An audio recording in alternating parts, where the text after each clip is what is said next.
ya, controlling, PO, planning, organizing ya, A-nya apa? Actuating, C-nya adalah controlling. Ya, jadi di dalam manajemen itu ilmu dasarnya adalah POAC di mana segala sesuatu itu kita harus rencanakan, ya, rencanakan. Kemudian setelah rencana ya ada namanya actuating action, ya, pelaksanaan, ya, ya. Kemudian sorry, organizing, ya, O dulu ya. Mana sih saya tulisnya gimana nih? Oh, di sini nggak bisa ya. POAC, ya, POAC. Planning, O-nya organizing, ya, jadi apa ya, mengorganize ya, mengelola gitu ya, menyusun. Kalau saya punya perusahaan, maka saya harus kelola nih bagian yang produksi siapa aja gitu ya. Bagian yang keuangan itu siapa aja, bagian keuangan, bagian pajak gitu ya. Kemudian bagian marketing siapa aja gitu ya. Kebetulan bagian marketing saya sama dengan produksi ya. Ya.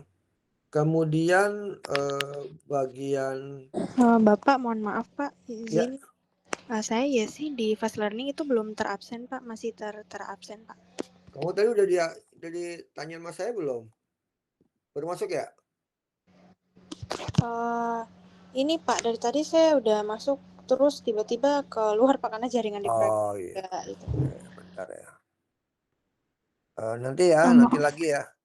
Ya, Oh ya, yang mau baik. absen nanti lagi ya. Nanti saya keganggu nih, saya lagi bicara nih. Nanti terakhir ya.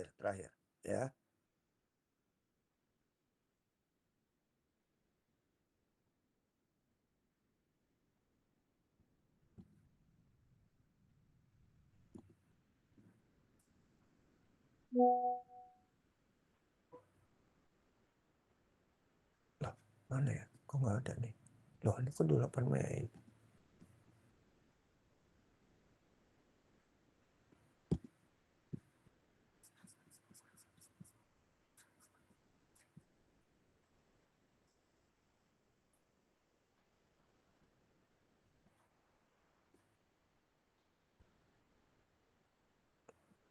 Ya, ada lagi nih. Ada lagi nggak, Ellen? Nggak ada ya? Jangan Ada Pak, salah. izin Pak, M. Rifan juga baru masuk Pak. Siapa namanya? M. Rifan Oktarizana Pak. Izin Pak sama Hilal Pak.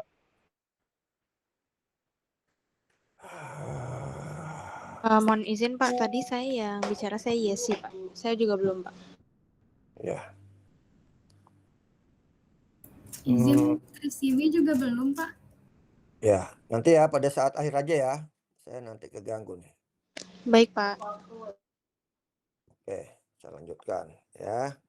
Tadi saya cari-cari nggak ketemu soalnya.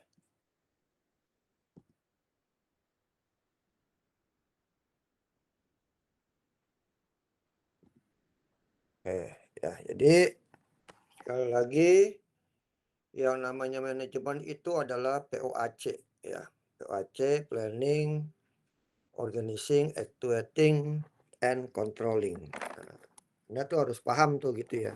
Mau ada orang sipil kayak, orang komunikasi kayak, orang teknik ya. Itu namanya dasar-dasar manajemen harus ada ya. Oh gitu Pak, iya begitu Anda nanti di teknik, walaupun kita orang teknik, kalau nggak paham manajemen, Anda dibohongin nanti sama orang manajemen tuh. Ya,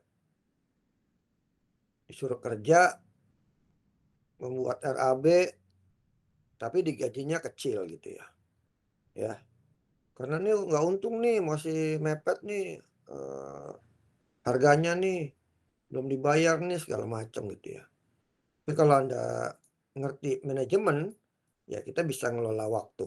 Ya, pakai contoh, oke siang Anda kerja gitu ya, tapi malam Anda bisa ngerjain proyek lain gitu ya, sebagai kerja sampingan. Nah itu adalah manajemen waktu. Dan itu juga contoh ya, bagian dari pelajaran manajemen gitu ya. Nah, makanya saya paham karena saya juga punya latar belakang di S2 manajemen gitu ya. Apalagi misalnya Anda menjadi supervisor gitu ya, site manager ya, atau project manager. Anda kalau orang teknik sipil aja nggak ngerti manajemen, ya kaku nantinya. Ngomongnya kaku, ya bicaranya kaku, ya nggak ada senyum gitu ya. Ya, nggak ringan tangan gitu ya. Ya, nggak bisa memimpin rapat gitu ya. Terus nggak bisa memanage waktu dengan baik gitu ya. Nah itu tentu saja merugikan kita semua sebagai orang sipil ya. Jadi Anda harus juga paham mengenai manajemen. Apalagi kalau Anda ngambil MK gitu ya, manajemen konstruksi. Itu juga manajemen. Ya. Jadi sekali lagi manajemen terdiri dari POAC ya, planning, ya, merencanakan sesuatu. Jadi segala sesuatu direncanakan gitu ya. Begitu Anda pagi hari mau kerja, mau kuliah, itu direncanakan hari ini saya ngapain aja ya. Catat tuh di buku kecil, di notes, di smartphone, atau di notes ya, di laptop kalian gitu ya. Ya sehingga targetnya ada tuh hari ini gitu. Jangan biarkan yang namanya waktu mengalir begitu saja ya. Ikutin aja, nggak gitu ya. Hidup itu terlalu rumit ya. Ya. Kalau kita buat terlalu sederhana gitu ya. Jadi Anda harus balance kedua-duanya. Nggak usah dirumit-rumitin, nggak usah juga disederhanakan gitu ya. Kalau direncanakan, kita ada contreng-contreng tuh. Hari ini baca Quran 5 halaman misalnya gitu ya. Hari ini sholat sunnah misalnya. Ya. Kerjain apa enggak. Hari ini kita ibadah yang lainnya gitu ya. Kalau yang non-muslim gitu. Hari ini saya harus nyelesain satu orang mencoba menggait klien misalnya. Hari ini saya nagih ya. Hari ini saya kalau dosen membuat satu proposal separuh misalnya 50%. Hari ini progres saya apa? Nah itu harus dikerjakan gitu ya. Semuanya. Ya. Nah, itu ada planning. Kemudian organizing. Nah begitu Anda organizing dalam set manager ya harus bisa mengelola waktu ya. Mengelola tempat ya. Mengelola sumber daya manusia gitu ya. Agar ini juga bisa tercapai apa yang kita inginkan gitu ya. Gitu ya. Nah, tadi misalnya bagaimana saya mengelola tim saya agar bisa mengerjakan ya semuanya ya di dalam pekerjaan-pekerjaan di kampus ya, di proyek gitu misalnya ya. Oke, kemudian actuating. Actuating itu action ya, pelaksanaan di lapangan atau staffing ya. Kurang lebih adalah kalau organizing tadi mengelola struktur, mengelola waktu, mengelola orang ya. Actuating adalah melaksanakannya atau bisa juga staffing, memasukkan the right man on the right place ya. Ya. Dan terakhir adalah controlling. Segala sesuatu yang udah selesai bisa dikerjakan harus dikontrol ya, dikontrol sehingga apa? Sesuai dengan track kita. Nah, itu manajemen. Ya, kalau di dalam teknik industri ya itu juga ada yang namanya apa ya? Apa yang namanya industri ya? Ya. PDCA, saya lupa ya. Plan, do, check, and action. Nah, PDCA, plan, do, check, and plan itu merencanakan, do itu kerjakan, ya. Action itu check itu memeriksa kembali ya. Action itu memeriksa kembali dan memperbaiki. Action itu ya melakukan, melaksanakan, mengerjakan apa yang sudah direvisi, ya apa yang sudah diperbaikin untuk dikerjakan kembali. Ya, dilaksanakan kembali apa yang telah direvisi. Nah, ya PDCA. Oke, kita balik lagi ke sini. Jadi di dalam RAB ini merupakan bagian dari tadi ya, POAC ya. Manajemen. Termasuk di sini adalah manajemen keuangan. Ya, dalam contoh sumber daya air kan macam-macam ya, ada irigasi, ada bendung, ada bendungan, ada air bersih, ada air kotor, ada limbah, ada banjir, ada sungai, ada danau, ada empang, ada drainase gitu ya, saluran air gitu ya. Nah, itu semuanya adalah memerlukan suatu ketelitian dalam hal menyusun RAB, ya. Nah, kita kasih contoh yang sederhana di sini adalah RAB mengenai drainase, ya. Sebab kalau tidak melakukan volume pekerjaan, ini akan terjadi pembengkakan biaya, ya, pembengkakan biaya. Harus diperiksa, ya, RAB-nya. Nah, konsep estimasi volume pekerjaan apa aja? Mengacu pada gambar kerja, satuan sesuai, hitung seluruh item pekerjaan, hindari perhitungan ganda. Ya, jadi kalau Anda mau mengerjakan sesuatu, Anda sebagai apa nih? Ya, Anda sebagai konsultan, ya Anda ngedesain, ya. Apa nih drainase sepanjang berapa meter, ya. Kemudian lebarnya berapa meter, ya. Kemudian alatnya atau bahannya tuh pakai apa? Apakah pakai beton? Apakah pakai precast, ya? Apa pakai UDIT, ya UDIT precast juga gitu ya. Ya. Ataukah pakai pasangan batu bata, ataukah pakai pasangan batu kali ya, dan sebagainya. Nah, ini Anda harus desain gitu ya. Kalau Anda kontraktor, ya apa yang didesain oleh konsultan itu Anda harus pelajarin, ya. Yang pertama adalah garis besarnya dulu, dari mana ke mana, ujungnya ke mana, ya. Kemudian perlihatkan di peta lokasinya di mana, ya. Kemudian speknya, ya. Kemudian volumenya, BOQ ya. Kemudian harganya. Nah, masukkan dalam harga satuan terkini, ya, satuan terkini. Oke, dan ada buktinya, ya, buktinya, ya. Jadi Anda kalau mengerjakan sesuatu itu, ya, kalau konsultan ya dikasih bukti, ya, harga semen sekian, harga pasir apa pasang ya, per kol atau per meter kubik itu sekian, ya, dan ada buktinya. Sehingga nanti pas diklik, oh emang dia sesuai dengan bukti. Ya. Terakhir kalau Anda sebagai konsultan jangan lupa kasih jasa instalasi, jasa pemasangan. Ya, jangan sampai kelewat, nanti repot ya. Menggunakan satuan sesuai, apakah meter, apakah kilometer, apakah meter persegi, apakah meter lari, ya, dan sebagainya. Ya. Kok meter lari Pak? Iya, unit bisa jadi meter lari ya. Ya, karena dia kan panjangnya udah ketahuan, ya kan, satunya udah ketahuan. Dan ada juga yang per meter persegi ya. Persegi kalau Pak mana namanya? Ya panjang ya. Panjang ketahuan, meter lari diketahui oleh lebarnya ya. Kalau nggak diketahui lebarnya ya Anda masukin ke meter persegi ya untuk luasan. Panjang ya panjang, luasan, kalau meter kubik misalnya pembelian pasir ya dan sebagainya. Oke, menghitung seluruh item pekerjaan. Ya, item pekerjaan tuh harus dihitung ya. Dari apa nih? Land clearing ya. Kemudian survei ya. Land clearing ya. Kemudian pasang direction kit ya. Kemudian cut and fill ya, ya. Kemudian pasang blopang ya. Ya. Kemudian pasang sebagainya gitu ya.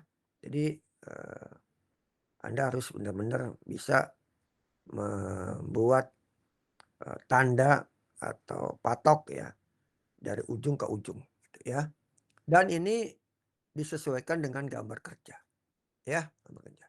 Hindari perhitungan ganda, kalau dihitung ya jangan gini. Paling enak makanya Anda menggunakan Excel ya. Excel paling gampang, paling sederhana, paling cepat, paling murah ya. Ada lagi yang lain udah banyak dijual di aplikasi ya, di TikTok, di IG ya. Gambar-gambar rencana gitu ya. RAB ya. Anda tinggal beli tuh murah. Tadi saya baru ngecek tuh 200.000 ya. Satu file gitu ya. Nah, ada salahnya Anda beli ya. Nanti Anda tinggal pakai. Jadi udah ketahuan pikiran. Cuma jangan lupa diperiksa lagi ya. Jangan sampai nanti salah satuannya. Atau salah gambarnya. Kerjaan drainase polidium itu persiapan galian, ukan, UDIT, ya, cover, beton pelengkap, dan juga pembersihan. Pembersihan mah yang sebelumnya ya. Land clearing ya. Jangan lupa mobilisasi dan demobilisasi. Mobilisasi sampai ke tempat tersebut butuh transport logistik berapa.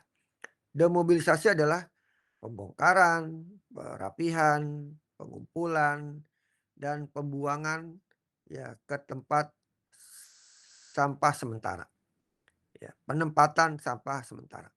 Ya, makanya di ilmu sipil itu ada ilmu bagaimana green material gitu ya. Jadi mengelola material itu sesuai dengan eh, efisien gitu ya, nggak dibuang-buang. Ya, jangan dibuang-buang material itu karena nanti menyebabkan pemborosan dan juga tidak efisien sehingga keuntungan kita atau margin keuntungan kita akan tergerus ya. Oke, jadi jangan lupa ya, mobilisasi dan demobilisasi. Pengalaman Pak Agung di mana? Pengalaman saya ya biasa aja ya. Pernah ngerjain sebagai pengawas di Rusunawi ya, seluruh Rusunawi ya. Pernah ngerjain sebagai set atau project manager ya di Bendungan Jatiluhur ya. Nah, saya buat DED di sana, ya, survei ke sana gitu ya. Juga pernah ngerjain sebagai kontrol ya untuk bangunan yang ikonik ya, bangunan yang bersejarah gitu ya. Pernah juga saya walaupun nggak lama itu ya. Ya. Kemudian pernah ngerjain desain pergudangan ya, di daerah Batam ya. Bantu bos saya tuh. Saya kontrol di sana ya. Ya, membuat RAB, membuat desain. Pernah juga membuat desain ya untuk renovasi SD di daerah Tangerang ya, 15 SD tuh saya dikerjain itu sama tim saya. Jadi di situ ada eh, apa namanya ya, RAB ya, kemudian volume gitu ya, panjang gitu ya, spek gitu ya. Ya. Kemudian juga ada koefisien. Nah, Anda harus tahu koefisien. Coba. Coba.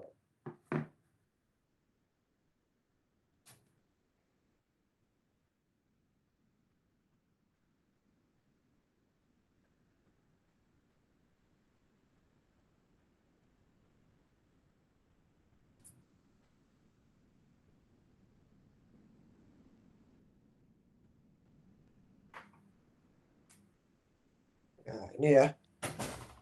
Saya pernah ngerjain ya dari pedoman bahan konstruksi bangunan dan rekayasa sipil Kementerian PU. Nah, ya.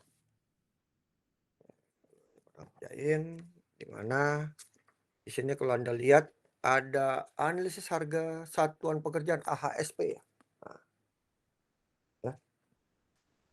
Ruang lingkup pedoman ini menetapkan langkah-langkah menghitung harga dasar satuan HSD alat bahan gitu. Sebagainya gitu ya. Dan ini lengkap ya. Dikasih teman saya nih waktu ngerjain proyek. Jadi rumah ya. Pekerjaan rumah lagi. Bangunan SD ya. 2 lantai ada yang 3 lantai sih nggak ada ya. 2 lantai waktu itu ya. Ada Tangerang 15 ya. Jadi ini ada analisis harga satuan pekerjaan AHSP bidang umum Kementerian PU. Nah, di sini ada bidang umum ya. Kemudian ada ya, bidang sumber daya air ya. Nah, kemudian analisis harga satuan bidang bina marga ya.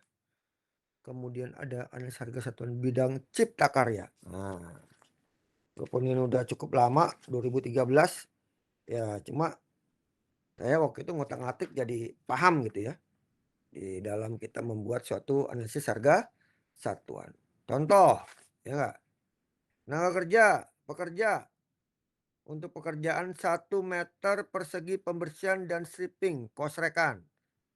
Tenaga kerja bekerja kodenya L01 satuan orang hari OH koefisien Maaf Pak, 0,06. untuk Mandor slide-nya belum siapa nih? ganti kayaknya Pak. Ini Share model screen-nya siapa belum nih yang bocor nih? share screen-nya belum keganti Pak. Belum mau ganti. Ini saya lagi ngomongin buku saya nih. Ya. Ya, bahan misalnya, peralatan, jumlah harga bahan ya, overhead, harga satuan ya. Nah, jadi ntar di sini dikerjakan ya. Jadi jenis-jenis pekerjaan gitu ya. Nah, ini sangat lengkap ya. Berapa halaman ini? Sampai saya punya ini ya, bukunya nih berapa nih? Anda lihat nggak sini? Berapa? 676 halaman. Ya, ada nggak? Ada. Nah, bukunya pedoman yang berasal dari PU ya. Oke, itu contohnya ya. Jadi benar-benar saya kerjain sendiri pada saat itu ya. Kalau sekarang mah udah gampang ya dengan menggunakan Excel ya. Satuan berapa, nilai berapa, coefficient berapa tinggal masukin ya. Oke, lanjut. ASP tadi udah saya sampaikan ya. Adalah metode perhitungan definisinya.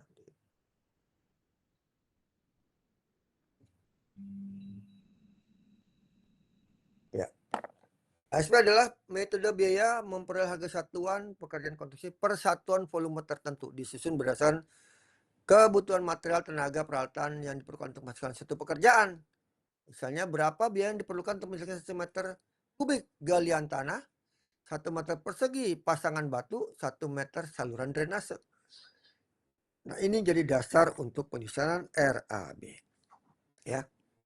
Dari matematis ASP sama dengan harga satuan pekerjaan sama dengan biaya material, biaya tenaga kerja, dan biaya peralatan.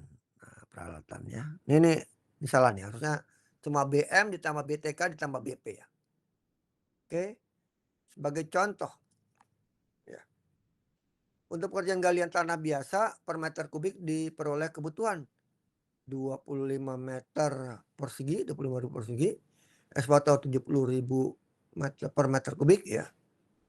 Alat bantu 5.000 per meter kubik. Maka HSP sama dengan pekerjaan ditambah ekskavator ditambah alat bantu. Itu berapa? 100.000 per meter kubik.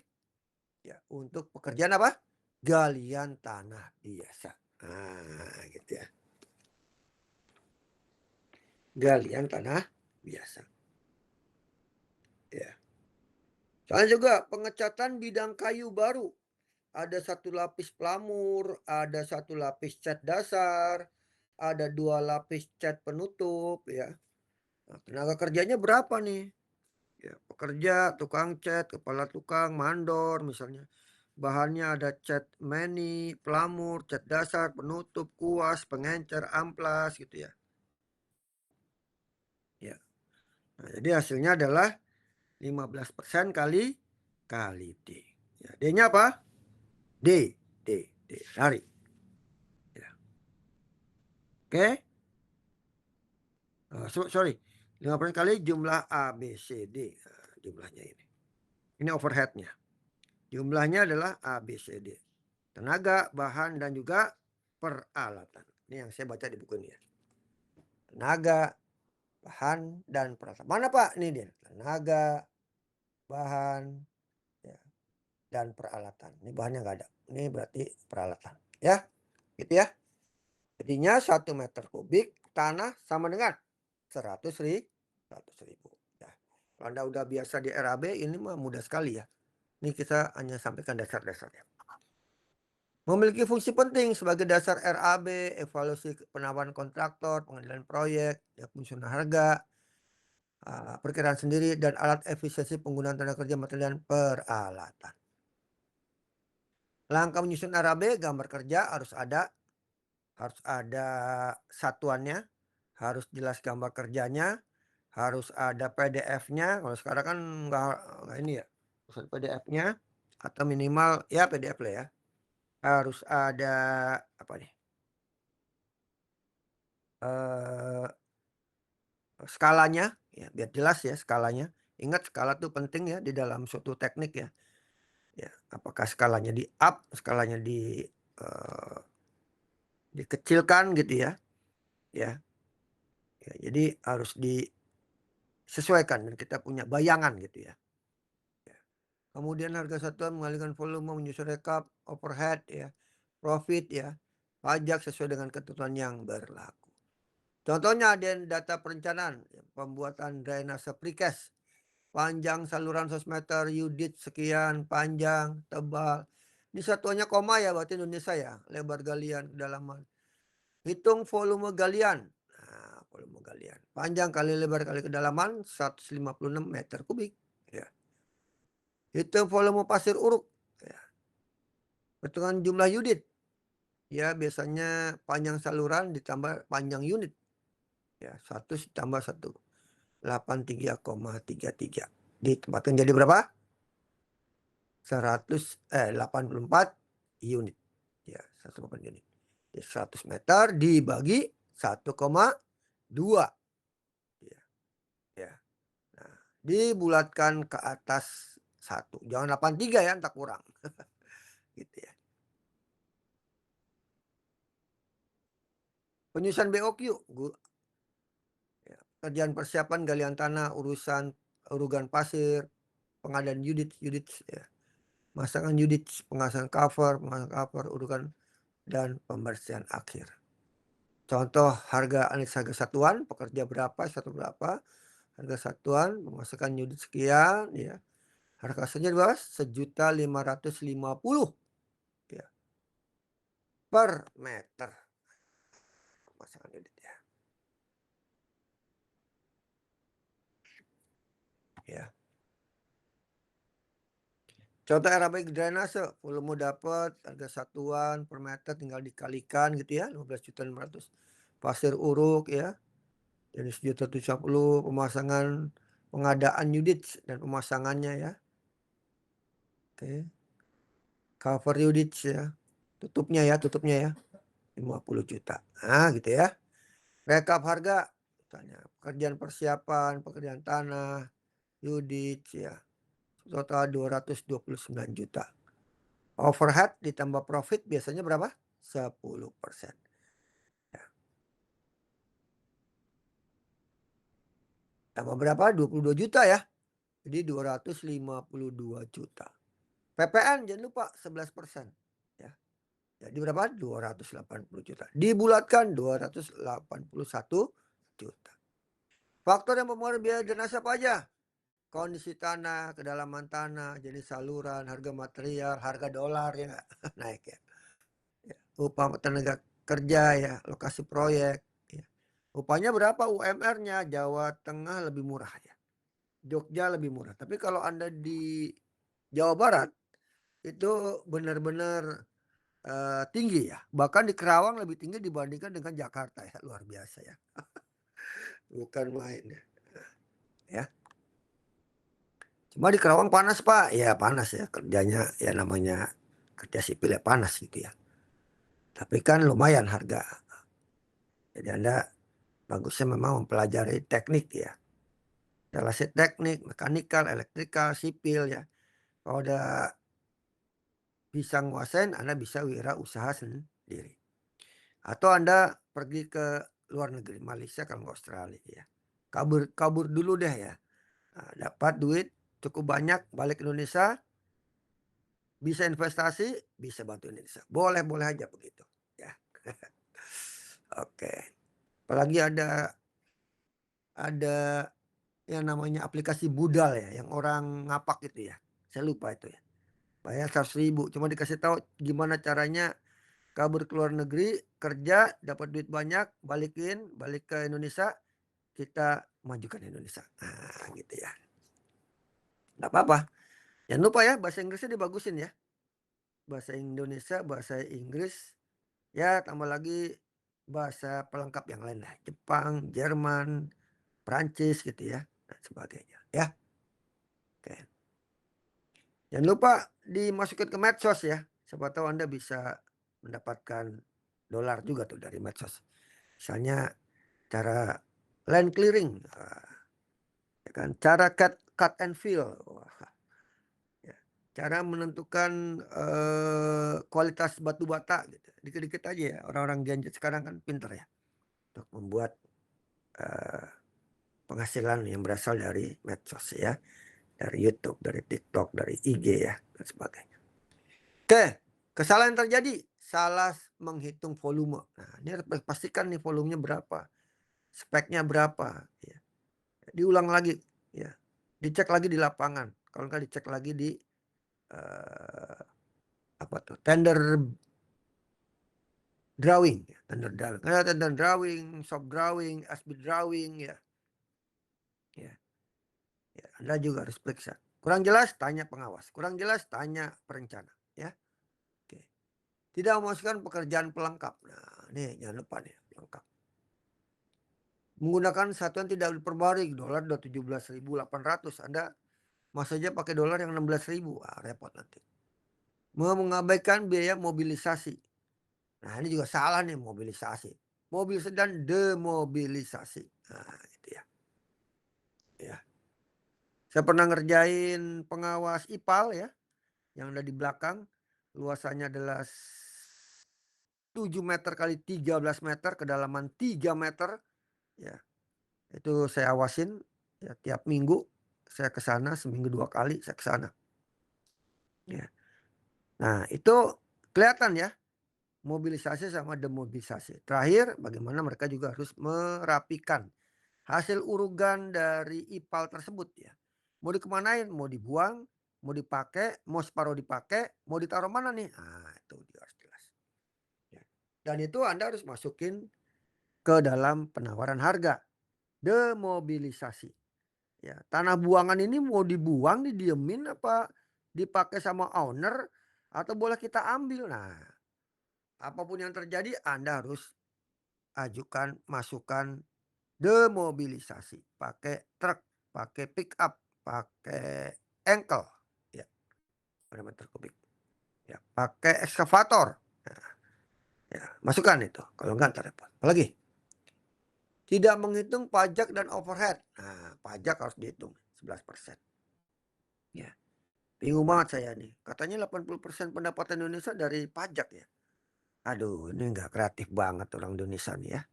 Saya dari pajak ya. Harusnya dari sumber daya alam, nikel ya, emas gitu ya, minyak ya, batu bara, ya, nilam. Nilam itu apa? Air penyulingan dari minyak kasturi. Ya, minyak rempah. Ya rempah namanya nilam. Ya. Itu mahal sekali ya. 1 liter bisa 1 juta. Ya, kalah ya bahan bangunan ya. Gitu ya. Oke. Apa lagi? Ya. Tidak menghitung pajak. Harusnya pajak itu pendapatannya adalah ya di bawah 50% ya. Untuk total pendapatan Indonesia. Lalu sisanya ngapain Pak? Lah sisanya kan bisa pendapatan bukan pajak ya. Pendapatan dari hasil ekspor ya. Pendapatan dari hasil wirausaha ya. Pendapatan dari jasa Indonesia sebagai orang ahli IT, ahli sipil, ahli konsultan gitu ya. Ya. Jangan dari pajak. Aduh, orang pajak itu malas-malas gitu ya. Apa nggak kreatif gitu ya. Sayang sekali banyak teriak benar di medsos dia. Harusnya dikurangin ya pendapatan dari pajak. Kalau enggak apa kasihan nanti rakyat. Terbebani, bahkan nanti bisa kabur ya keluar ke Indonesia. Kabur dulu gitu ya. Kabur dulu. Dan kemarin ada informasi dalam 5 tahun terakhir 8.000 orang Indonesia eksodus menjadi WNA di luar negeri. Saya nggak nyuruh ya.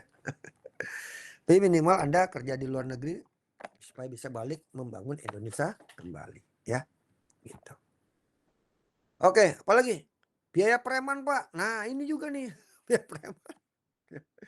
Makanya saya agak gimana ya dengan kontraktor. Saya lebih suka jadi konsultan ya. Preman tuh nggak ada ya. Apa yang mau dipremanin orang bentuknya negosiasi apa kemudian pendekatan ke kafe, desain, perhitungan, RAB, PDF, DWG, ya SketchUp ya buat SketchUp ya. Arsitek ya.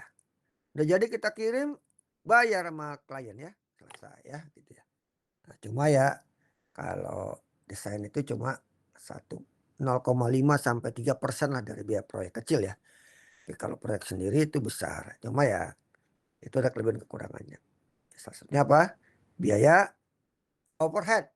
Ya, biaya preman, biaya tak terduga, biaya lain-lain, biaya asuransi. Nah itu Anda juga harus perhatikan. Apalagi? Oh ya biaya asuransi. Nah asuransi juga boleh tuh ya. CAR, Construction All Risk. Dulu saya di asuransi ya, jadi cukup paham nih. Fire, kebakaran. Construction All Risk itu apa, Pak?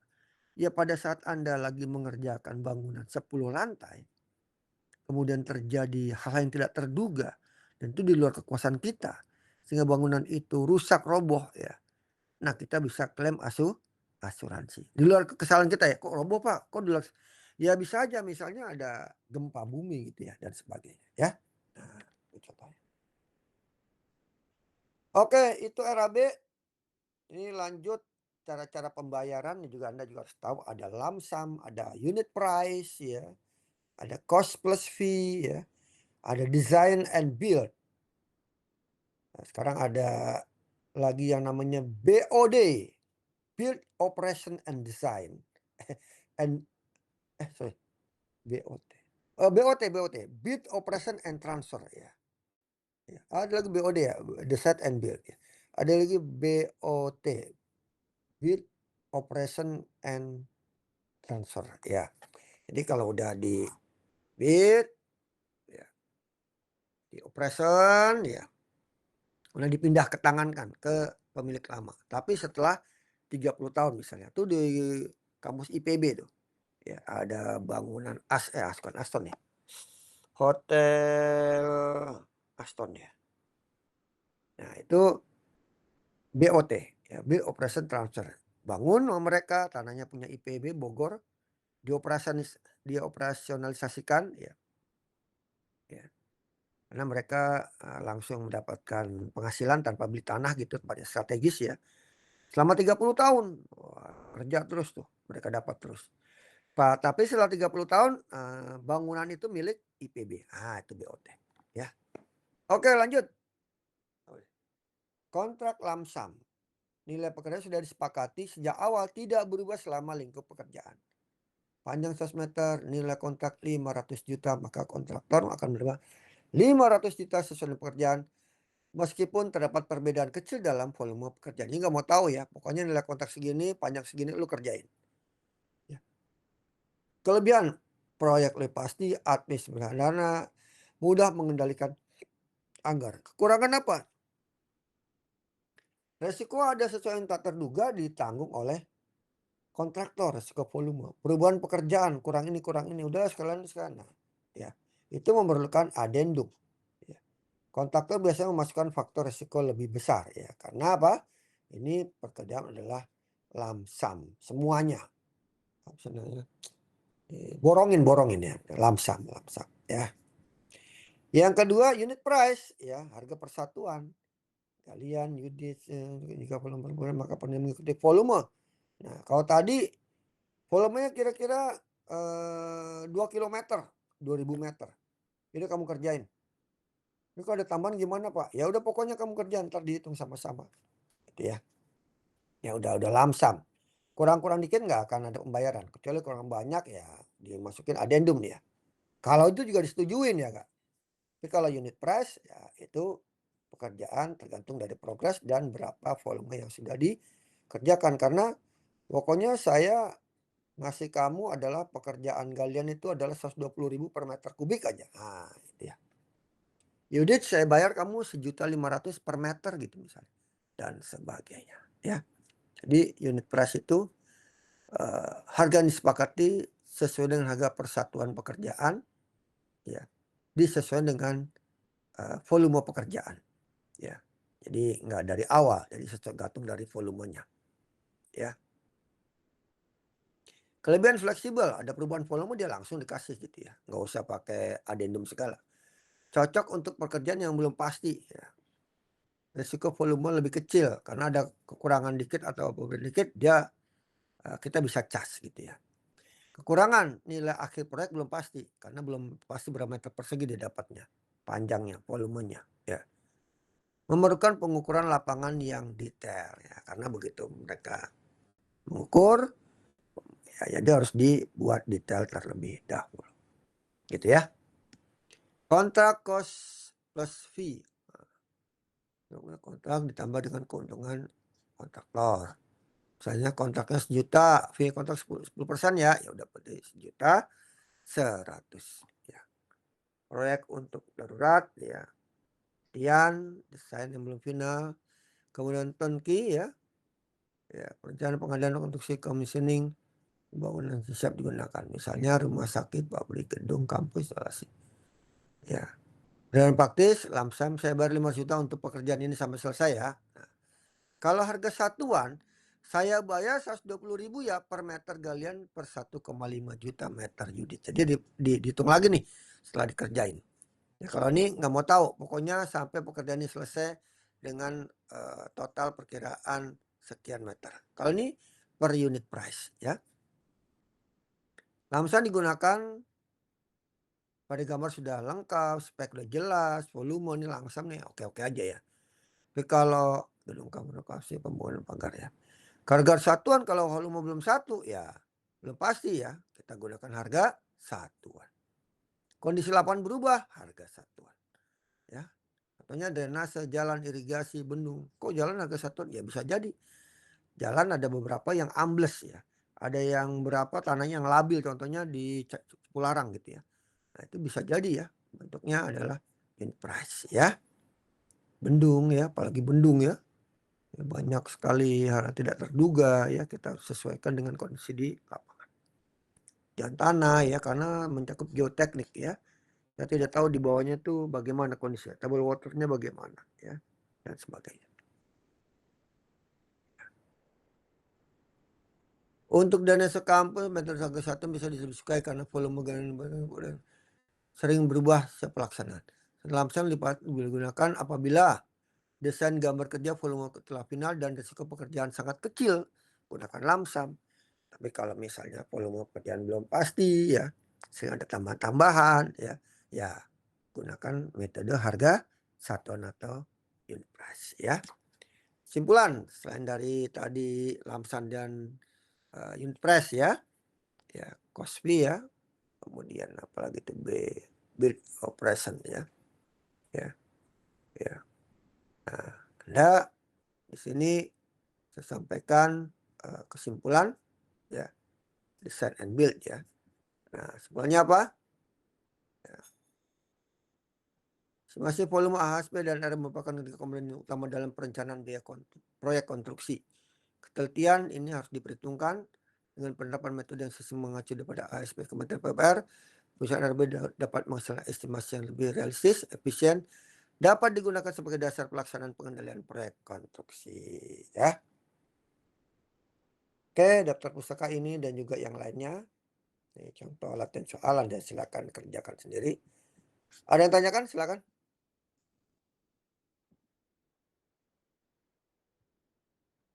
Sementara saya tanya, saya absen dulu.